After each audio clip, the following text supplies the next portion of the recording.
Ladies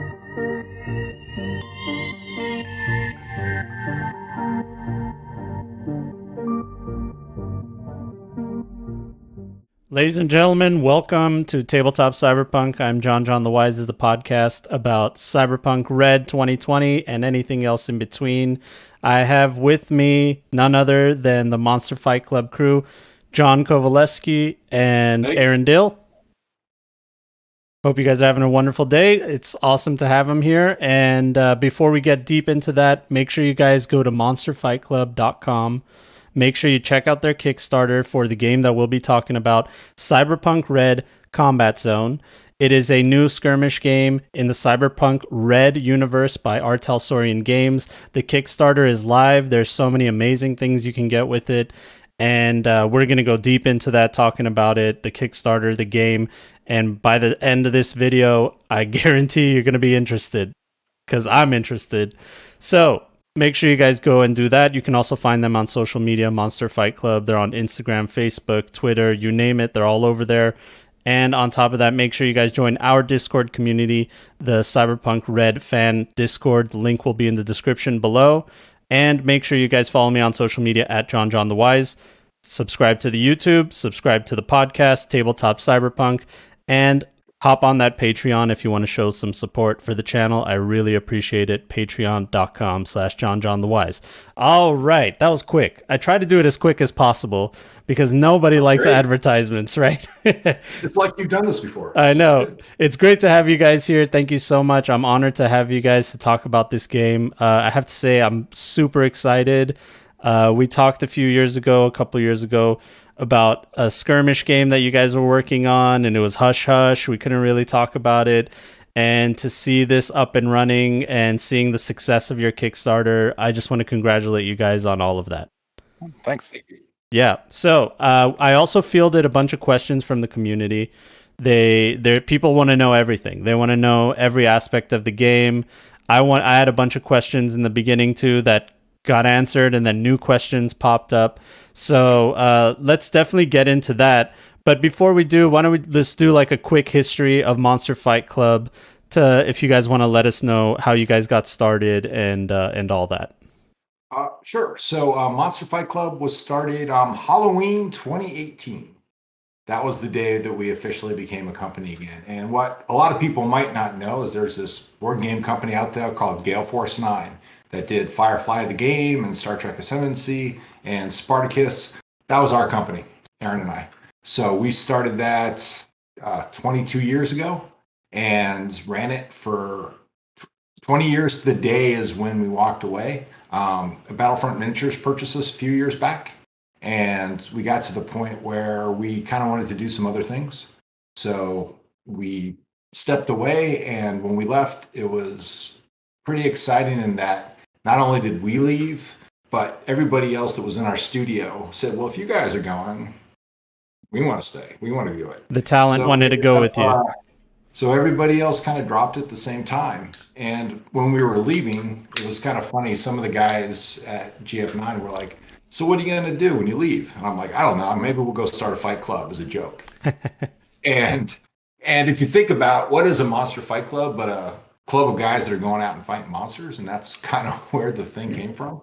And then we created this really cool little logo that kind of stuck, and 2 years later, here we are. Aaron, what's the first rule of Monster Fight Club? We really do try to talk about it as much as possible. Yeah, you gotta try to talk about it, right? I mean, that's great. I was excited as a fan of Cyberpunk. I grew up playing Cyberpunk 2020. It was like my first RPG. So seeing a new Cyberpunk come out was awesome. And then on top of that, seeing somebody making brand new official miniatures too. I mean, I was over the moon. And then I got the miniatures, and please excuse my painting, guys. I swear I'm a better painter now. And you guys did an amazing job with these sculpts. They're easy. Some of them are just 2 pieces to assemble. You just get straight to it, start painting them. And it's amazing to see new miniatures for a cyberpunk world. So how did that all get started? Well, let's see. I guess a couple of years back, I was I'm trying to think what show was it. We were in Vegas. I think it was the Gamma Trade Show. I happened to be there, and Mike Pondsmith was there. He was starting to talk about Cyberpunk Red before it came out and everything else, and they were walking around. And I had met Mike before, but I really never hung out with him and talked that much. And I went out, and it turned out that he was a big fan of what we've been doing for years. And then I told him I started a new company. He told me what he was doing, and I'm like, "You've got to let me do the figures. These will be so cool." I said, "I will put them against my heart, and I promise you, you will be proud of what we do." And so he's like, "All right, prove it." So he had me sculpt a couple. We sent him over, and he was like, "Oh, these are great." He's like, "Absolutely. And what do you want to do?" And the rest is history. Then he brought in his Corporal Lisa to write up a contract, and we went to town. It was fun. Yeah, Mike has a knack for finding really talented people, and he has such a good instinct with people. I've had the pleasure of communicating with people on his team and the Talsorian crew and seeing all their work. It's really amazing how he just knows exactly who to get involved to uplift everything. He is, and he's just a cool guy to hang out with. Yeah, there's that too. You just sit there and you listen to him talk, and you listen to him tell stories, and he's genuine. It's like everything you hear from him is just like, and I think he's a little older than me, but I'm starting to get there too. And it's like you get to that age where you're just tired of dealing with BS, and you just kind of want to just lay it out there. This is what it is, and you go to town. And I think we hit it off pretty well. Yeah. And I think what we're doing at Monster Fight Club, I think he's pretty happy with it right now. And what they're doing is really neat. And they've been amazingly open and wonderful to work out with. There's a lot of times that, we have an idea for a sculpt, and like we'll put something together and we'll send it off to him. And I'm like, "Mike, what do you think?" And next thing I know, he's given me, 2 pages worth of history on the model I'm holding up. Who it is, what they did, it's the backstory and everything. You're like, all right, that's what it is. Done. That means type it up and move on to the next one. That means your work was so good it inspired him to write, which is a big deal. Maybe, or I think it's the other way around, because back in my kid days, I went to an academy, and a lot of the military guys, they played Cyberpunk. So it's so bizarre to things you grew up with when you were a kid that was just for fun. Fast forward 30 years later, and you're in the middle of it, and you're making it, and you're creating with it. And it's just like, no better job. Yeah, no, definitely. I agree completely. All right, how about we get into some questions from the community, because there's a lot of them, and people want to know everything they can about this game. I guess we should start with the most broad question, which is, what inspired you guys to make the game the type it is? What inspired you to make a skirmish game and not like a full-blown war game, or or other variations out there? What were your decisions? I think I'm just gonna start, Aaron, then I'm gonna have you run with it. Sure. So the reaction system, which is the rule system that we built this around, it was an idea that was bouncing around in my head 30 years ago. And the idea that was basically 3 different dice of 3 different colors, and those colors control everything. They control how fast you're moving, they control how much damage you're doing, they control how far you can move. All of it is kind of all tied into these dice. And if you do the math right and you break it out. So I had this great idea, and it all worked, made sense in my head. And I pitched to Aaron. He's like, "That's great." And then we sit down and we're like, "So how does this really work?" When you start looking at it, that's when Aaron gets involved. And he is really good at math and other smart things. And you got to have one of those in your back pocket. Yep. And Aaron took my crazy idea, ran with it, and made it 100 times better. But I think the core philosophy of the game of having fast, simple movement, where you're not measuring half inches, you're not, there's essentially 4 measurements in the game. The game uses a kind of a special ruler called the limiter, which is divided into red, yellow, and green zones. So everything in the game, how far you move, how far you can throw a grenade, how far your pistol can shoot, they all have a range band So that makes the movement and the measuring very, very quick and easy. And you can also have black range things, which are anything past the limit. Given that it's a small scale skirmish game, you got a sniper rifle, you can just shoot from one corner of the board to the other. It's a long range weapon. Like, you don't have to measure distances. You can see them, you can shoot them. Like, in the scope of a couple of city blocks, that makes sense. And so paring the basics down to those connected colors just kind of made for a really fast, intuitive system. Similarly, you're using a yellow action, you roll a yellow dice. It just kind of makes it fast and easy. Yeah, I like that. And I also kind of, just from seeing things, I saw that there's also some interactions with the terrain that you can do while you're playing, where the terrain, and I'm guessing line of sight, has a lot to do with the tactical end of it. What can you guys comment on as far as the tactical aspect of the game? And that was one of the real challenges in designing the system, is to keep something that was intuitive, that felt intuitive, but had enough, get too simple. Like, at its core, you roll a dice, I roll a dice, whoever rolls higher wins. Like, that's a stupid, boring game. And like, that game has to have some level of complexity to be interesting. Yeah. Obviously. Mm-hmm. So, I think there's enough tactical complexity to make it interesting, where your models are, where their paths of attack are, how they're moving. It's constant low-level decisions that make you feel engaged in the game. Just so movement as an example is a good one, actually. The ruler that's used in the game is made out of a bendable clear plastic, so that you can bend it to create curved movement. So say your dude is running down the street and is using a green action, so he can move the full length of the limiter, so he can move the green distance. The street is littered with husks of broken cars. There's a chain link fence in the way. There's a couple of barriers that have been erected across the street. You can either bend that ruler around and snake around those obstacles, or you can try to hurdle over those obstacles, do a little parkour, and move straight through the obstacles. And that's up to you. There's a lot of those kind of risk-reward decisions in the game. You can definitely go this distance by moving around the obstacle, or you can make a reflexes. You make a skill check as part of your movement, to see whether or not you can jump over the obstacle. But if you fail your skill check, you stop where you made the attempt. Oh, okay. So and it's fast. It doesn't take a long time to make that decision, but there's enough of those little decisions embedded in the game, particularly risk-reward decisions, where I could do this and this would be better, or I can take the sure thing. That I think it makes the gameplay feel really engaging. Yeah, that's interesting. It's a lot of fun. So if you want to try to scale yourself up a wall, you can go for it. But every so often you have to make that check. Did I make it? Did I make it? And once you start getting up high, when you fail, not only did you fail the dice, but you're also going to face plant, take damage when you fall on the side and get smacked into the ground. Of course. So that stuff's pretty neat, And when Aaron was talking about movement, the most cards have 2 actions associated with the characters that come through. Some of the better characters might have 3 when they're going through. And if you are, the dice or the limiter itself it's about 1 foot long.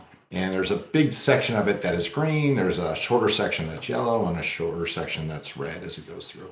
And green is that whole length, not the little piece of it. It's that entire ruler. So it's almost 1 foot when you're doing your movement that's going through. So yellow. Hard to come by. So yellow is also part of the red. Then it's like a tiered system. Exactly. Gotcha. Exactly. So when you're sitting there and you want to go someplace, movement is super easy. It's like you look at your ruler. How far do I want to go? It's dictated by the ruler. You have actions, usually 2, like I said. So let's say you have a green and a yellow action. You can say, if I want to use my green action, I can go green. If I want to use my yellow action, I can go yellow. It's that simple. Spend the action, move. Done. And that is finished. In the risk-reward thing, but if you use that green action to move, that's now a green action that you can't use to attempt another action or make an attack. And the green dice is your 12-sided dice. Yellow dice are 8-sided and red dice are 6-sided. So if you use your green action to move all out and sprint across the board, your character is a little winded. They're not quite as ready to take careful, steady aim because they've already used their best action. So now you sprint down the street, you use your green action. Now you've got your yellow action remaining, which you're going to be able to use to make an attack. But now you're only rolling a D8. You're rolling a D8 instead of a D12, which means you're that much less likely to hit. So it's, again, that risk-reward trade-off of having to decide where you're going to spend your resources.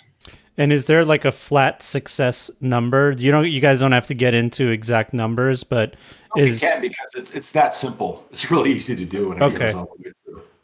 Go ahead, Aaron. So what you're trying to do is targeting a rival. Say I'm shooting at one of your dudes. Mm-hmm. I roll my dice, and then your guy rolls one of their dice and adds their skill to it. So when you're targeting your opponent, the dice rolls are all opposed. So I roll my green dice, I roll a 9, I add my range skill, my total's 11. You roll a colored dice that matches one of your actions. You add your reflexes skill if you're being shot at. If my total beats yours, you're wounded. When you're testing against something like jumping over a car, when you're testing against the world versus the opponent, there's a special black 10-sided dice called the obstacle dice that you roll against that.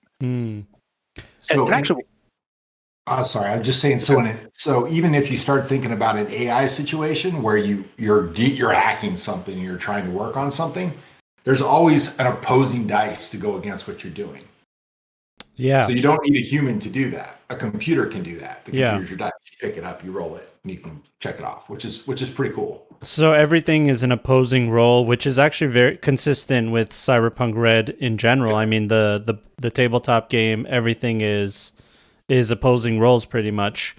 There's only like a couple where you roll under your stat, but that's actually awesome. I'm sorry, I'm just like thinking of all the things. So there's going to be. Go ahead. Oh, sorry.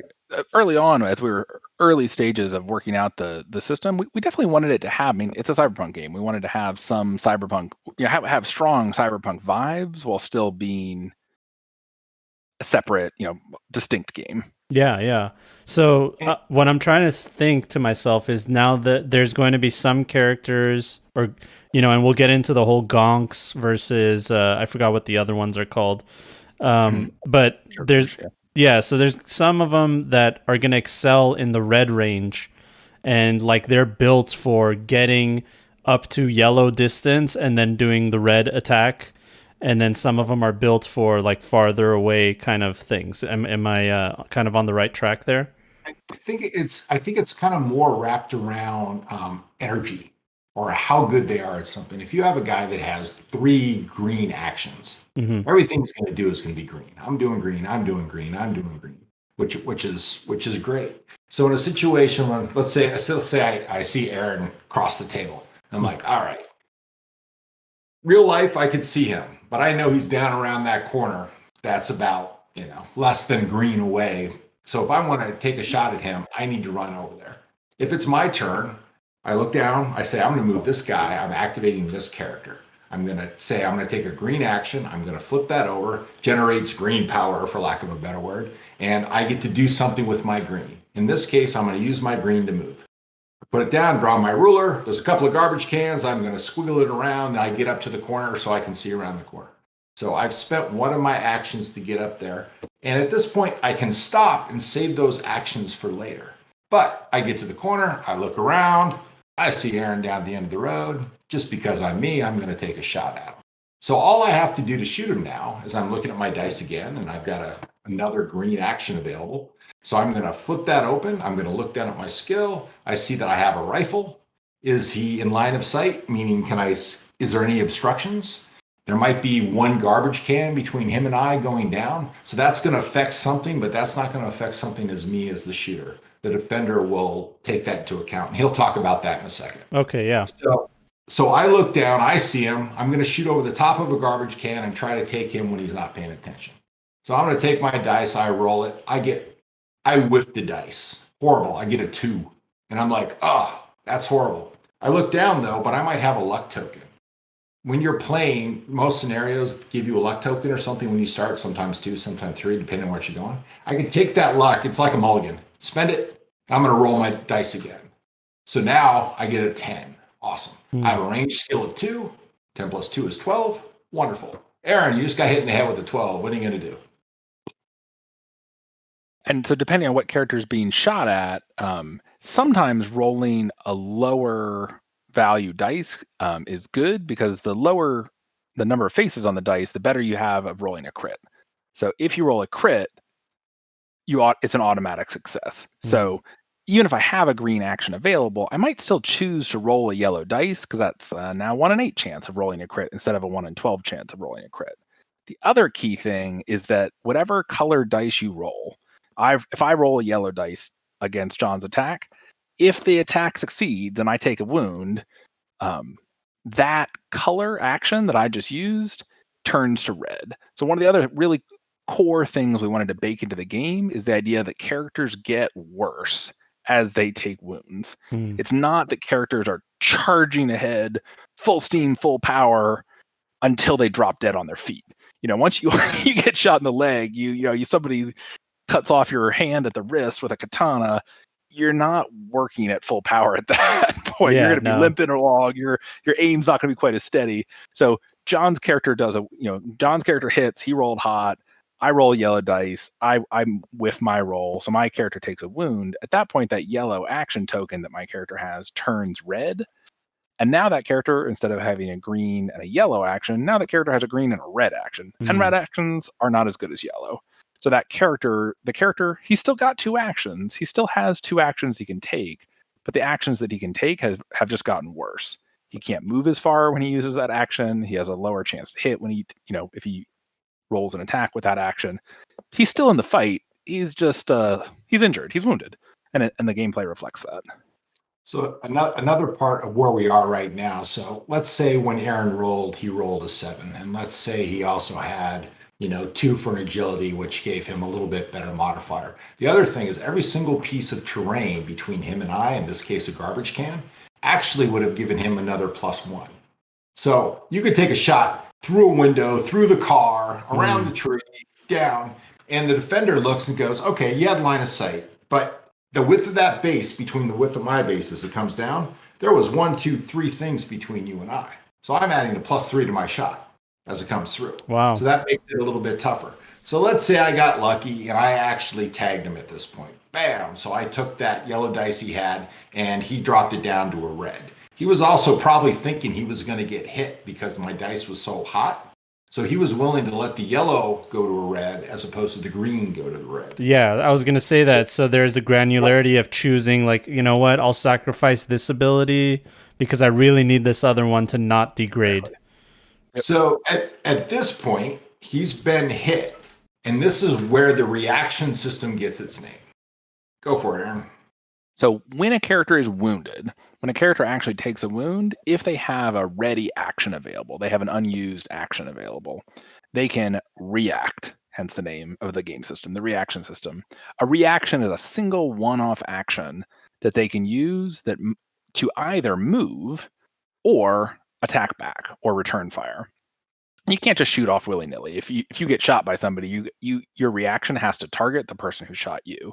But often it's more tactically advantageous to actually move, because if that weapon that John is firing is a submachine gun that's a rapid weapon and can take another shot, if John's character has another action available, I can look at his character and see that he has another green action. He's got another green action available after this one. I could try to shoot back, or I could use that action to move behind this building, breaking his line of sight. If he doesn't have a path of attack to me anymore, like, I've used my action, but essentially stymied the rest of his turn. Yep. And all I can do now is just either pursue or I got to break off and think about what I'm going to do next. Yeah, maybe pick another target. So if I'm getting shot and I decide not to react and decide to move instead, do I still do an opposing roll to degrade any action? So then that's the upside of not reacting is... I'd react, but I'd rather just take a wound and move, or... Sorry. So the rolls are always opposed. So you would roll an opposing dice no matter what. Oh, okay. If you're wounded, you can then make a reaction, which is either a movement or a counterattack. Gotcha. So these are 2 separate parts of the phase. Yes, you basically hijack the turn like Matrix style for a half a second, where time is stopped. You get to do something in the middle of it. When you're done doing it, it goes back to me. Yeah. And then you're done once character uses all its actions, then you move on to another one? Yes, with an asterisk. Okay. So one more point on the reaction system there. One of your actions has to be unused and ready. If you've just been all out sprinting, you've just used all your actions, you've just used 3 actions to run 20 inches across the board to close the distance with me. If all your actions are used and I shoot you, you're spent. You don't have any more actions to react with. You'll still get to roll your dice in opposition to my attacks. There's still a chance my attacks will miss. You're not hit automatically, but you're winded. You're done until you have a chance to refresh your actions. That character can't react, which is another part of the tactical decision making when you're playing. Well, you got to pick your targets wisely. That dude has 2 green actions remaining. If I shoot him, he's going to shoot me right back. That guy just ran halfway across the board. He's huffing and puffing in the middle of the street. If I shoot him, he's not going to be able to react. I can unload on him and know that he's exhausted. Yeah. Literally, his actions are exhausted, which tells the story of the character being exhausted. So he can't move. He can't counterattack. He can't do anything. So when do actions refresh? When everybody's used their actions, or? Kind of. So this is another one of might be my favorite small part of the game. So you asked a moment ago, John, about when a character is finished using their actions, what happens. So say you finish using all the actions of one of your characters. The most basic, we're teaching a demo game at Gen Con. Your character finishes using all their actions. We say that control of the battle passes to me. And now I get to activate one of my characters and take actions with my characters. That's the most basic, simple version of the flow of the game. You use all the actions of one character, control of the battle passes to me, I activate one of my characters. So would it be like a good comparison to be like a you go, I go system? At its the most basic level, when you're teaching somebody how to play the game, yes. But where it gets interesting is that one of the skills that there's 6 different skills the characters can have. One of the skills the characters can have is influence, and each skill has a basic action that skill can be used for. For a ranged attack, for the range skill, you can make a ranged attack. For the melee skill, you can punch somebody in the face. For the movement skill, you can make a reflexes check to move over an obstacle. But the basic influence skill allows you to activate another player on your team. So that's where you can have kind of chains of command. You can have characters that are issuing orders to other characters. So, for example, in the Maelstrom gang that comes in the core box, the Flencer is kind of the lieutenant of the gang. She has a higher influence than average, and she has a couple more actions. So, if you're using the Flencer, you could move with the Flencer, attack with the Flencer, and then use her final action to take the basic influence action and attempt to activate another character on your Maelstrom team. So then you could potentially, on your turn, before control passes over the next player, you could be activating 2 or even 3 or 4, if you're lucky, different characters, all of whom are using their actions, moving around the board. And it again is that risk-reward philosophy of you could, but you also might fail that check. And if you fail that influence check and she unsuccessfully, does not command somebody, now the control passes over to your opponent and it's their turn. So now you've used an action where you could have attacked or you could have moved again. Yeah. So you have to decide whether or not that's worth it to try to keep your team going.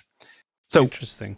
And then as far as actions refreshing, when control passes to you for one reason or another, you have a choice. You can either, and this is going back to something you mentioned earlier, you can either activate one of your characters, which is what we've been talking about, or you can activate all of your gonks. And gonks is a cyberpunk term for flunkies, newbies. These are the basic chumps of your gang. And you can take a single action with all of your gonks. And most gangs will have 2 to 4 gonks. And while your gonks are moving, all your characters get to refresh their actions. So it's kind of this bouncing back and forth between you've got your, and gonks only take 1 action when they activate. They're kind of crappy, but intentionally. Yeah. Your characters are your heavy hitters. They're doing the heroic stuff, and you're generally activating 1 or 2 of them on when it's your turn. But your gonks, they're the front line. They're the foot soldiers who are moving up. They're securing the objectives. They're covering lines of fire in the streets, and they all move kind of as a group while your characters refresh themselves. Awesome. Yeah, that's the other thing we haven't even touched on is scenarios and objectives.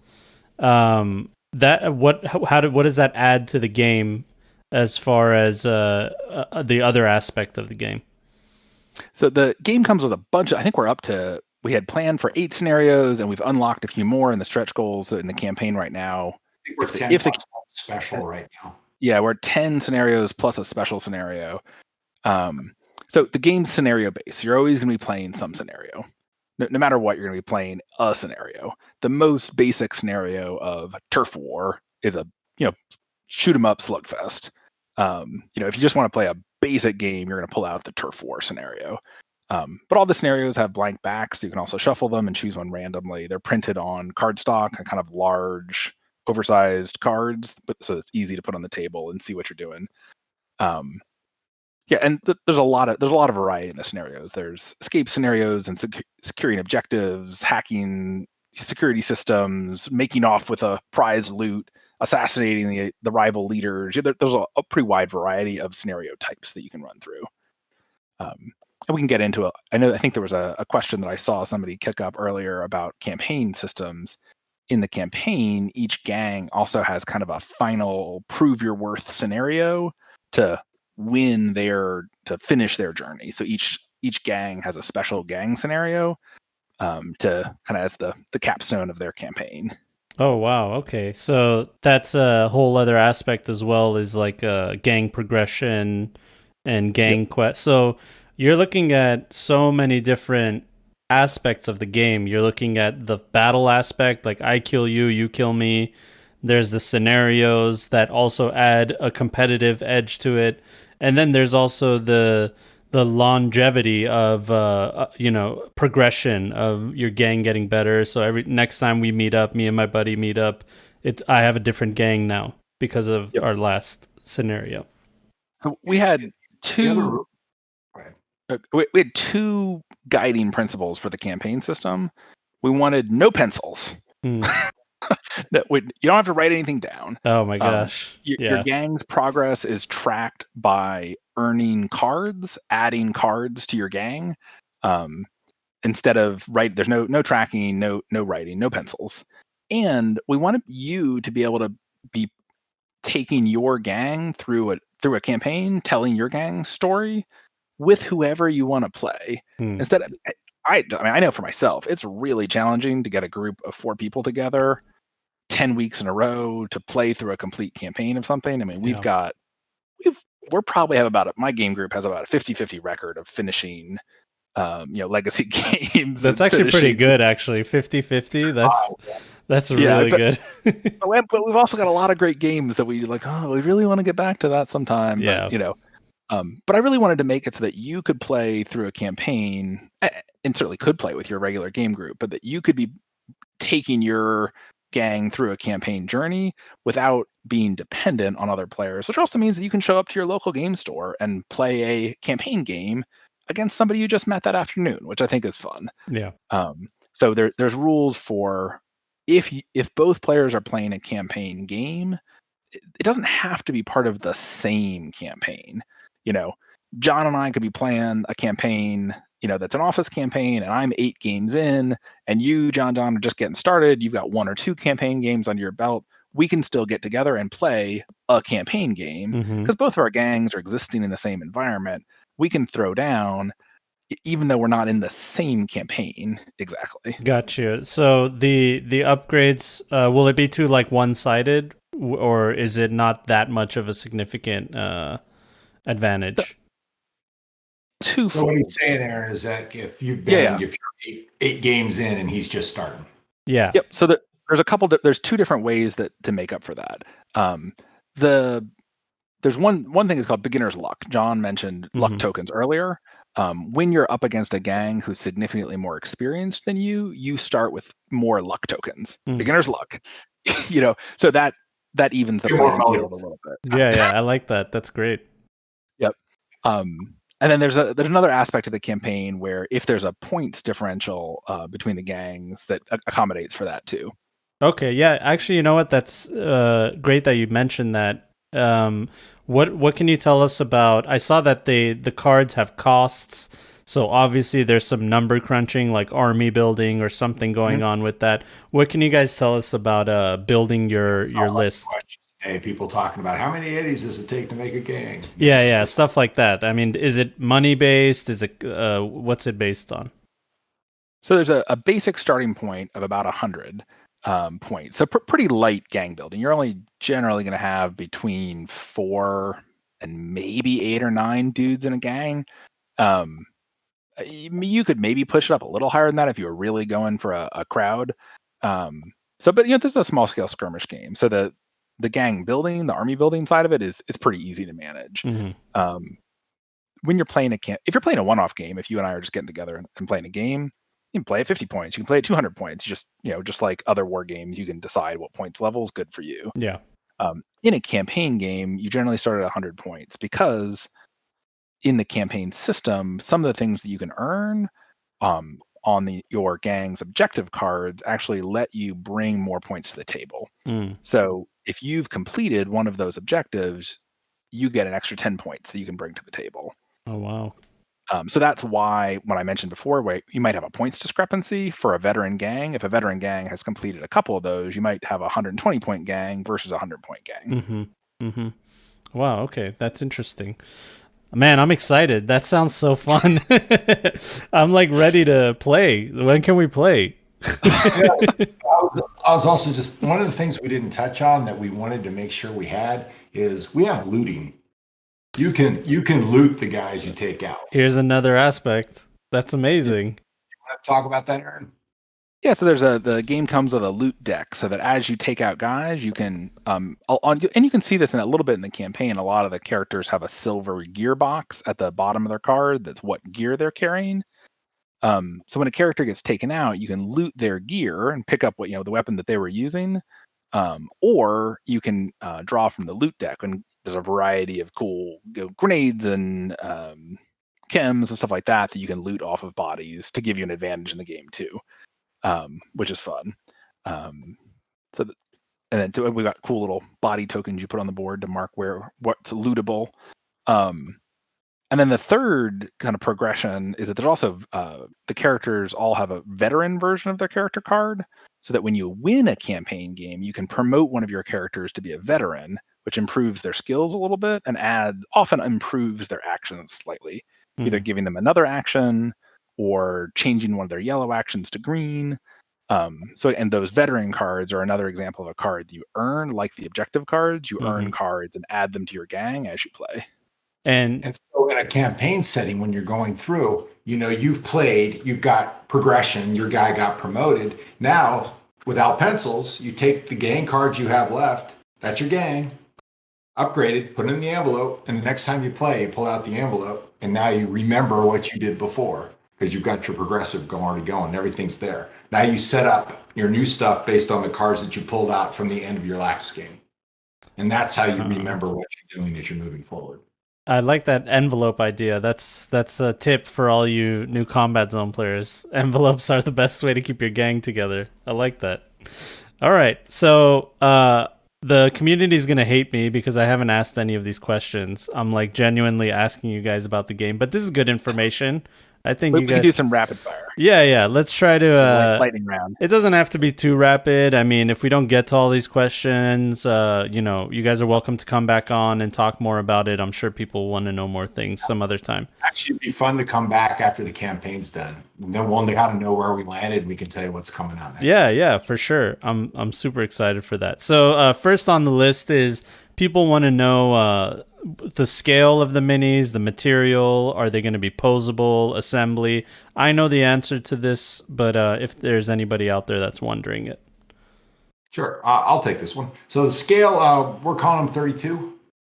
They might be more a little heroic 32s and maybe a little bit better depending on what you're going on. So the idea of this is that a basic 6-foot guy in the universe measures 32 millimeters from the bottom of his foot to the center of his eyes.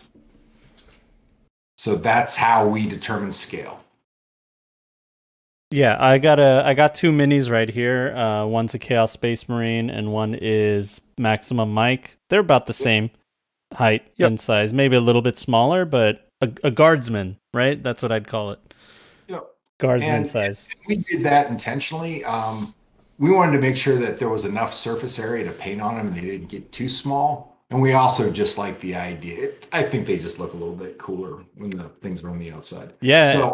So all the terrain and everything that we have built for the entire Monster Fight Club range is all built around that scale. Oh, But okay. it's also nice because you can go all the way down to, 26, even 25 sometimes, and things just start to look a little bit big on the terrain side. But then you can also go up to the other end, some of these 35 and almost 40. So it's a good middle ground to kind of be able to use our stuff with most other people's stuff that's out there. Okay. Yeah. Awesome. And is it resin based or is there like a secret sauce? Actually not. It's actually a thermoplastic. So Oh. we make molds and it's injected with plastic, and they're on sprues, and we clean them up and everything else.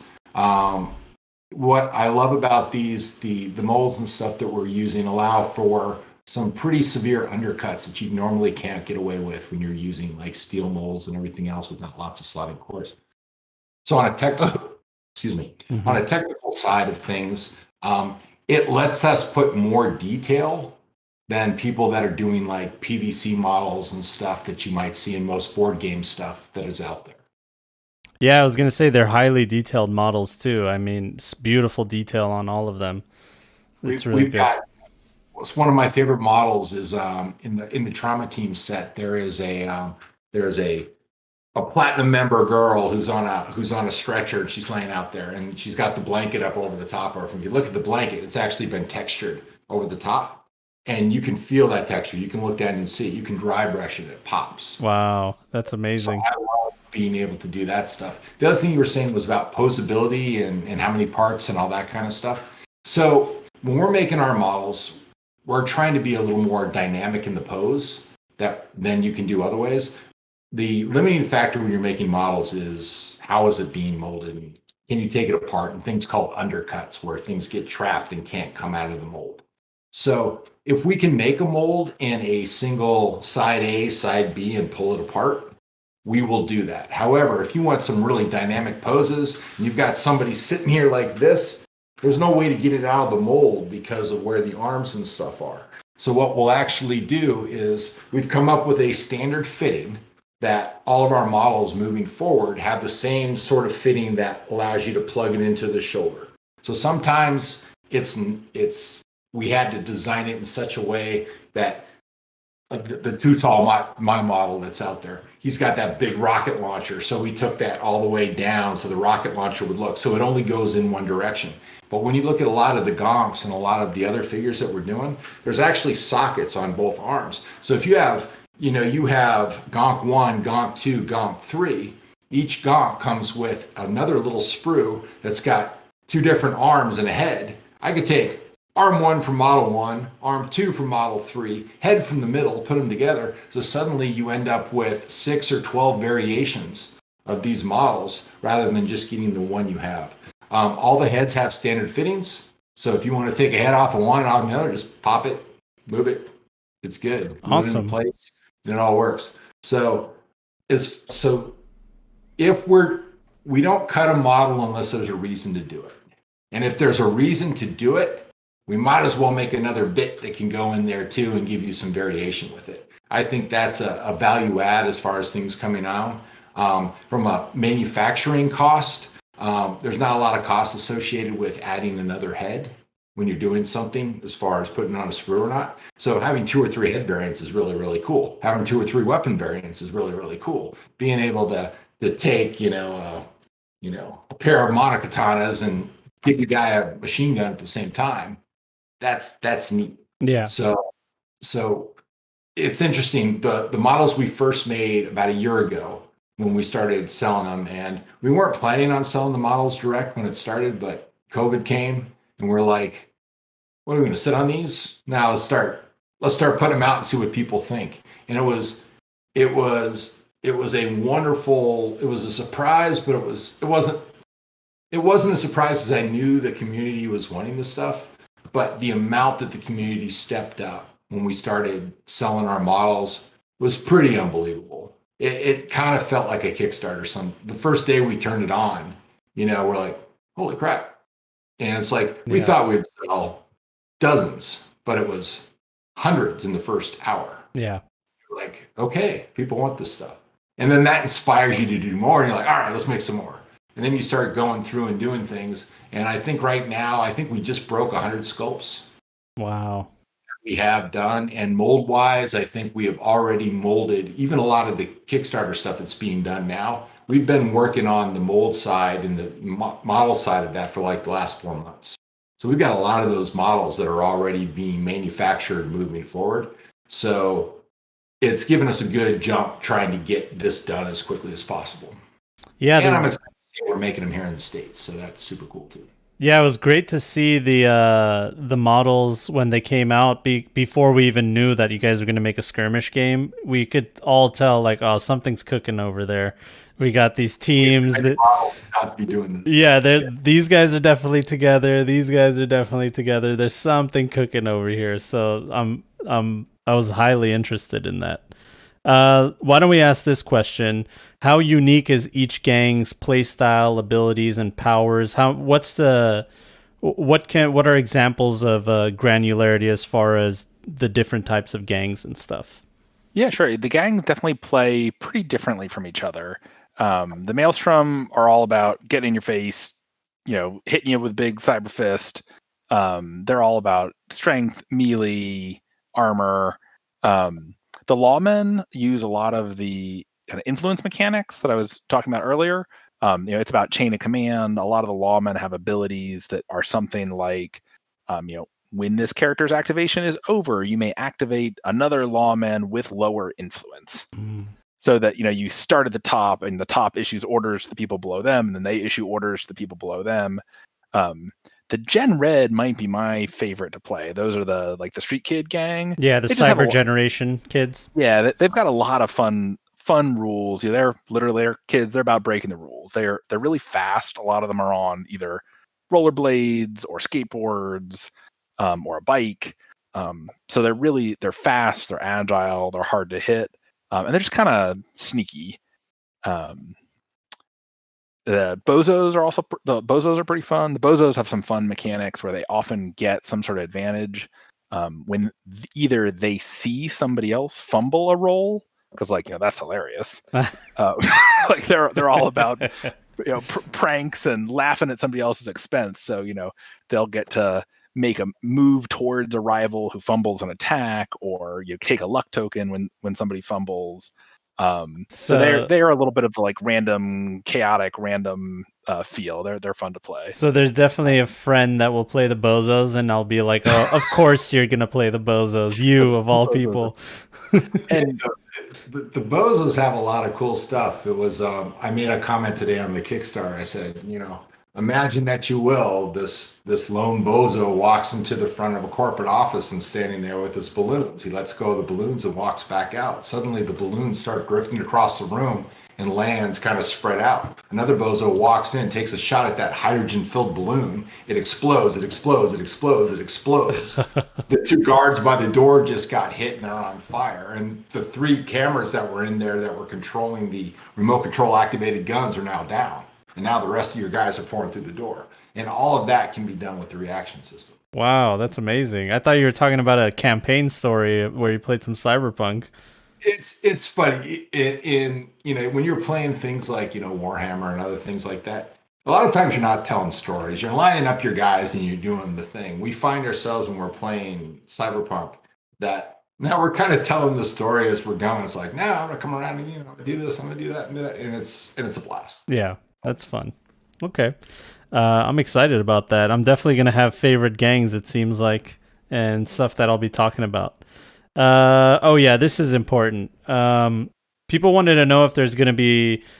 first of all, we know that there is going to be a tabletop simulator version of the game because of the stretch goal that we made, which thank you, all of you out there that did that, because that's amazing. But people wanted to know, will there be a digital copy of the rules? Will there be a digital tools like an army or gang builder or anything like that? Go for it, Aaron. Yeah, we're definitely going to make the basic rules available to downloads. That I think that's important, just so people get a feel for the game. You'll still need the physical cards to play because the action is card driven. You need to look and see what your character's special abilities are and skills and how many actions there are. But the rules, the basic rules of the reaction system will be available. I forgot the second part of the question. Gang builder. Yeah, that's actually not something we've talked about a whole lot. I certainly don't think we'd have any issue with some of the popular third-party, force building apps that are out there. If somebody wanted to make some data tools for Combat Zone, that would be cool. I will be honest and say my expertise is not on the digital side of things. Yeah. The way we do it, we got a spreadsheet. We kind of write our numbers down and go through the thing. But if there's somebody out there as a developer who does this thing or is good at it, hey, reach out. Nice. Okay. That's good to know. That I'm sure that those developers will want to know, is this, above board? Can I get into it? So you guys are pretty much saying, hey, if you want to make the software, let us know. And the existing tools out there, if they just want to have, make the data so it works in their system, we're happy with that too. Okay, cool. Yeah. Sounds good. All right. So there it is. There's that. Oh, this is a big one. Tell us about Netrunning.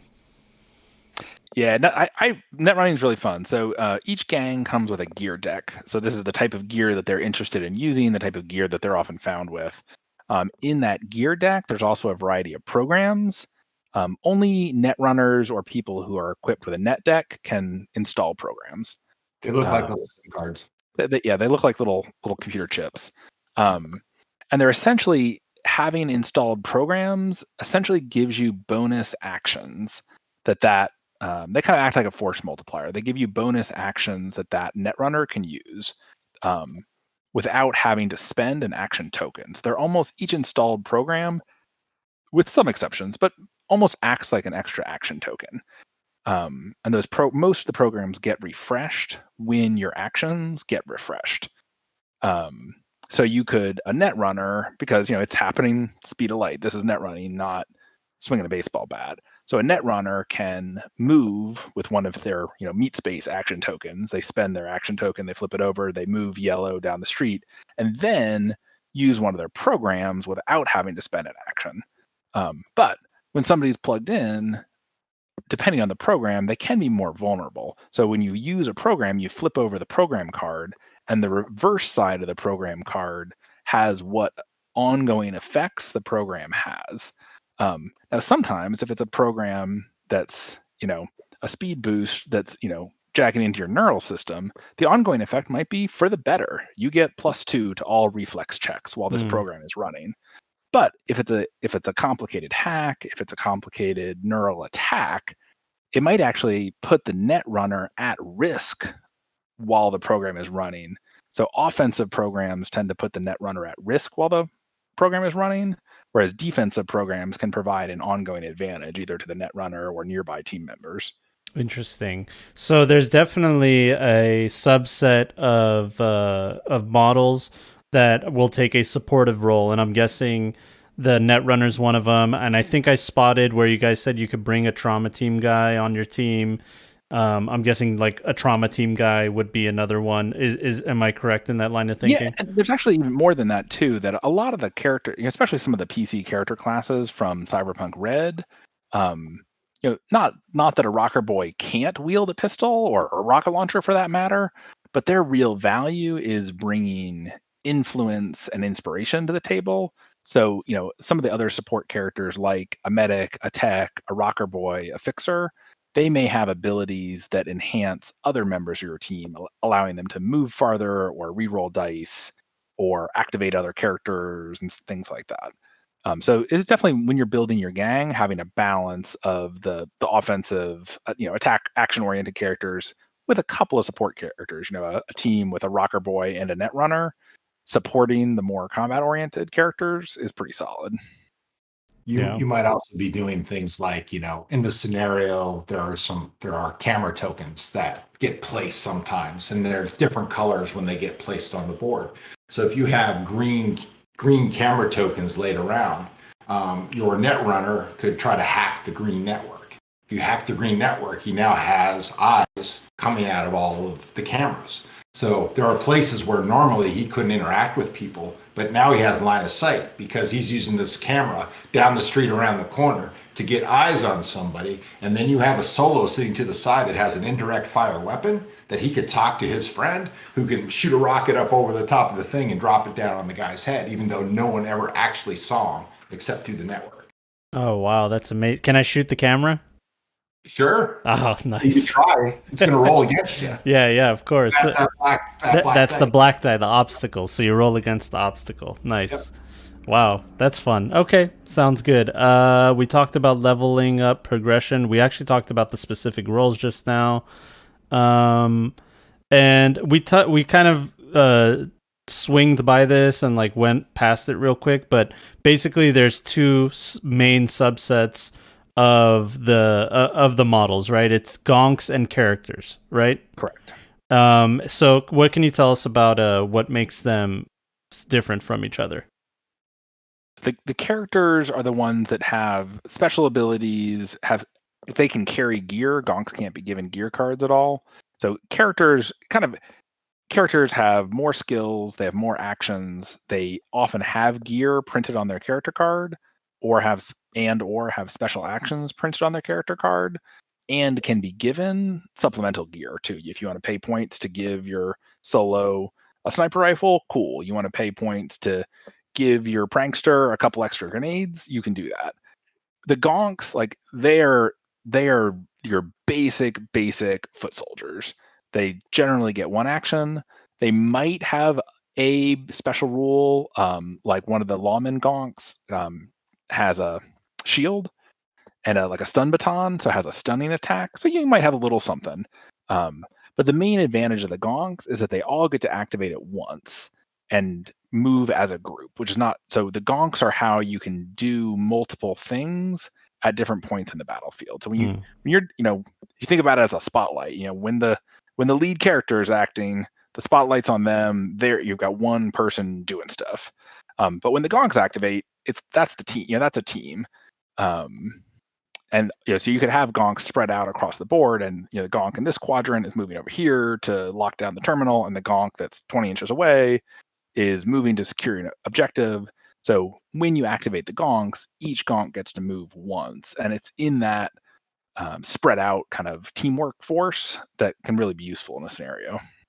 Wow, that's interesting. There also might be a situation where you might have a character whose special rule for his influence is everybody within red of this character is a +1 to his influence. So when you walk down an alley and you're by yourself and they're like, what are you going to do about it? And you're 5 guys rolling behind you, suddenly you are a pretty influential guy and you got this group of dudes behind you. So suddenly your numbers get to go up, and that helps with things happening too, which is one of the bozos has a special rule called playing for the crowd. They want an audience. They want to perform for a crowd, where they get a bonus for every bozo gonk that is visible to them. So the more people they have watching, the better they are. So the different gangs use their gonks in different ways. There's other, the lawmen tend to use them as support. Some of the lawman characters can kind of bring along a gonk along with them. When this character moves, you may also move a gonk that is within red, the same distance. You never leave your wingman sort of thing. Yeah, so the gonks for the lawman gang can almost act like partners, but what that means is that your gonks are actually moving more than your rivals' gonks, because your gonks can tag along with your lawman characters. The Gen Red gonks are like the youngest of the kids, and they're on. Maybe I shouldn't say that yet. I don't think we've revealed this one. Yeah, let's not. I don't want you to reveal anything you're not supposed to. But the Gen Red gonks are really fun, and they are they act almost more like lookouts and scouts. These are the kids that are so ubiquitous in the poor parts of the city that they're almost invisible. So the gangs use their gonks in different ways too. That's interesting. I love that idea of the bozos loving a crowd, and just making that a part of your strategy is amazing. I love that. It's like you're a troll, but at the same time you're winning the game, so it's fun. It's fun. It's a miniature game, yet you could pull off some combos if you get the guys in the right area. There's situation you could be up on top of a 3-story building and you're able to get somebody close to you, and you use your influence. You're a rocker boy and you do a high pitch sing and you throw them off balance, and you literally grab them and throw them off the building. There's some cool stuff that you can do. That's fun. And then you did say there was falling damage, so that's a whole other thing. That's awesome, man. Here's a one of the last questions that somebody asked is, could we integrate Combat Zone into our Cyberpunk Red campaigns? Like we're playing Cyberpunk Red and then we want to take it to the Skirmish game. Is there any marriage of those two games that you guys have tried out? Would never say no if somebody wants to do that. Yeah. You can kind of, it's almost game bashing when you're going through and do stuff. You can absolutely do that, but Cyberpunk Red too. For people that really know that rule set, Friday Night Firefight is a great rule set too. Mm-hmm. And what's great about this is in the role play world, that's a cool way to play when you're doing stuff. Everything else. But it's also fun maybe for a combat zone that you want to actually go to a tournament. You want to take this beautifully painted group of guys and go down to your local game store and actually play. This is kind of a way that you can balance things out, do a tournament with 20 people in a store, and actually have a winner at the end of it as it goes through. Yeah. Something that we're really hoping to do. It's exciting right now. We have quite a few stores actually that are starting to get excited and they're stepping into the retail pledge. We also have distributors that are already talking to us about carrying it more as we go ahead. I'm excited for anybody in Europe that's watching. We now have distribution in England, in Germany. We've got one in Spain coming. We're talking to people in Poland. It sounds like Soviet Union or Russia is coming. Wow, amazing. So, that's awesome. Yeah. Congratulations on all that success. That's amazing. Cyberpunk is a global phenom and everybody's getting excited about it. So we're looking forward to being able to, not just play in your home, but, once we're all allowed to go outside and stuff, I'd love to be sitting at Gen Con one day and seeing 200 people sitting around playing Cyberpunk, Yeah. And trying to make their thing happen. And then for stores, we're working on a competitive play thing for them. One of the ideas we were tossing around was, if you look in the Kickstarter, there's every one of the games right now is coming with a container. Yeah.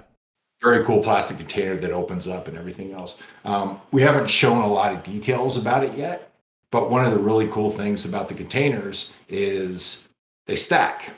And they actually almost lock like Legos. So you can sit there and turn things and snap them together so you can build hab units and you can build big walls and you can set up, container yards down at the thing and you can build these great things. And then we have the fences and everything else that kind of lock to this. So you're going to be able to do this. But what's great about the containers in a store environment, imagine going to a tournament and the store sits down at your table, puts the container in the middle, and that objective is who wins the container and takes it. Whoever opens the container during the game, there's something in there. There's gear. There's loot that you can use right that second. Nice. And engage the other people. And then when you're done, if the store is nice, they might give you the container, but I would like to see the store keep the containers, get piles and piles of containers, so that turns into terrain and turns into all kinds of cool stuff. But the loot cards and stuff on the inside, that's for the players that are sitting there playing in the tournament. And that's pretty cool. So there's going to be a lot of stuff that you can only get by playing at a store. That's interesting you say that because one of the questions from the community is whether you guys have plans for organized play, whether if it's going to be different sections, this is how you play organized play, this is how you play a campaign. Can you guys comment on anything like that? I think store-based same pretty much for everything that you play, but as far as you keep score of things, I'll let Aaron go into that. Yeah, I think store-based campaigns are really ideal because it gives people a reason and a place to gather. I'm participating in a league at my local store, Gigabytes, for not Cyberpunk yet, but for a different game. And it's just, there's a Discord where people are getting together and organizing games, and it's just it serves as a really good focal point. Not everyone's lucky enough to have a group of people that they can play with regularly, and I think store-based campaigns are the perfect way to get together and play with folks. And having a store-based points tracking, a map system, it's not that hard to implement, and is a fun thing to have up on the wall or on Discord. Cool. Yeah, I'm excited for that. I got my FLGS all the way deep into. So I showed him. I'm like, check this out. We're doing this. It's gonna happen here. And he's like, yeah, sure. It's awesome. So I'm excited about store play and stuff like that. Very cool. Yeah. All right. Is there anything else you guys wanted to talk about before we sign off? I don't want to keep you guys too long. No, if you haven't checked out the Kickstarter yet, please check it out. And if you think it's cool, please pledge. If you've already pledged, thank you so much, because this really is kickstarting the range. And I made the comment the other day that, Monster Fight Club is built on the bedrock of Cyberpunk. This isn't a one and done. This is a cornerstone of our new company. And we're planning on playing this for the next 10 years, 20 years, until I get old and shrivel up. And I'm already getting old, so we'll see what happens. That's exciting. That's good. Just encourage people with more questions. I mean, hit us up in the comments. I mean, we do sleep sometimes, spend time with our families, but we're here, we're answering questions. This is a fully developed game that we're happy to answer detailed questions about the gameplay. But there are some limitations in Kickstarter to how much can be shown. But absolutely, feel free to ask questions in the campaign comments or shoot us a direct message. So I'm assuming this is probably going to be posted in about 2 or 3 days or so. By the time that comes out, the gameplay video is going to be out full bore, so people can actually see. And it's pretty sharp. We've been editing it the last couple of days, and we're ready to put it up there. But it kind of goes into the basics of how we move, how we shoot, how we get hurt. It kind of throws all that out very quick, easy to understand. And once you get your head around the base system, there is so minimal record keeping that you even need to worry about when you're playing.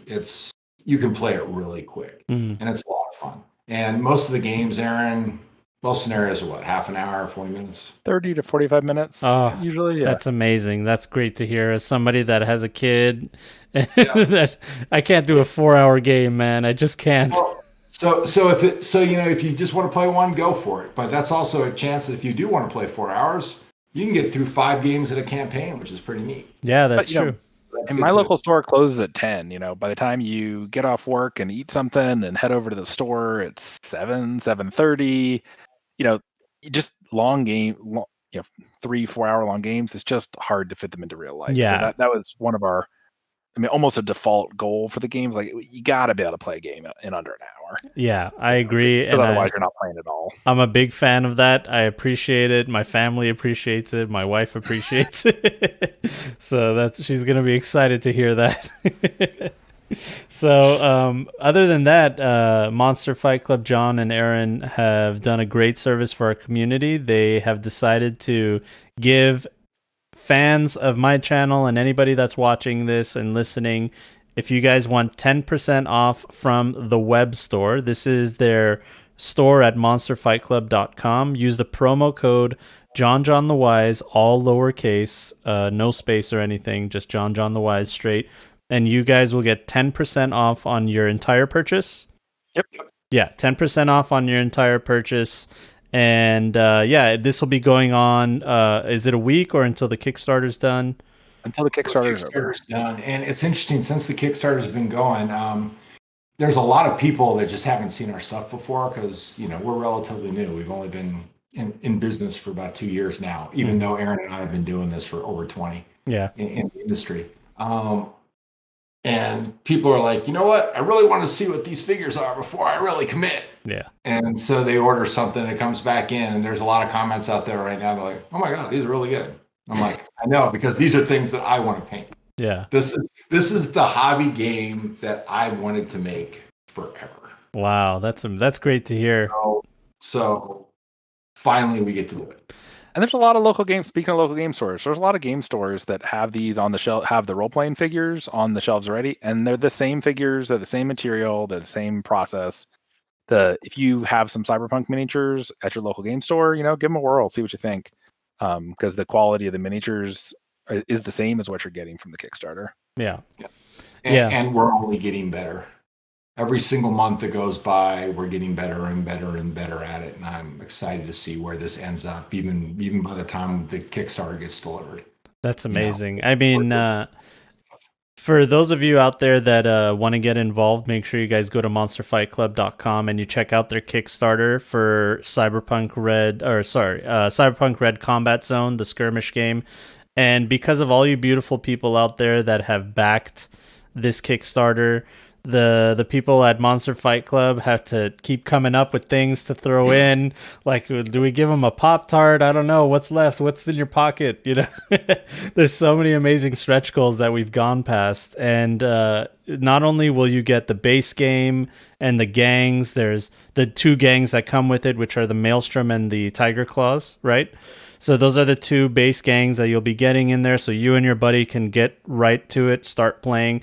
But on top of that, there's 21 daily miniatures that you can get. I believe you have to get the 200 tier and above, right? To get those 21 miniatures and more scenarios, more cards. I mean, there's so much value in this Kickstarter.